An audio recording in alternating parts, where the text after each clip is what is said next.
கடந்த சில தினங்களாக பெய்து வரும் மழை காரணமாக கும்பக்கரை அருவியில் வெள்ளப்பெருக்கு ஏற்பட்டுள்ளதால் பயணிகளுக்கு தடை விதிக்கப்பட்டுள்ளது.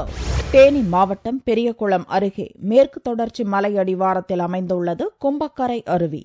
கடந்த சில மாதங்களாக நீர்வரத்து இல்லாமல் வறண்ட நிலையில் காணப்பட்ட இந்த அருவியில் பராமரிப்பு பணி நடந்து வந்தது.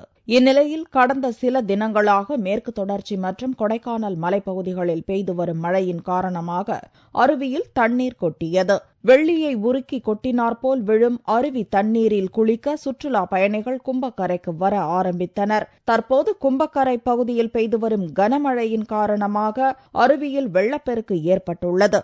இதனால் சுற்றுலா பயணிகள் அருவியில் குளிக்க தடை விதிக்கப்பட்டது. கும்பக்கரை குளிக்கலாம் வந்தேன். மழை பெஞ்சு தண்ணி நிறைய வரதுனால குளிக்கிறதுக்கு தடை வச்சுட்டாங்க.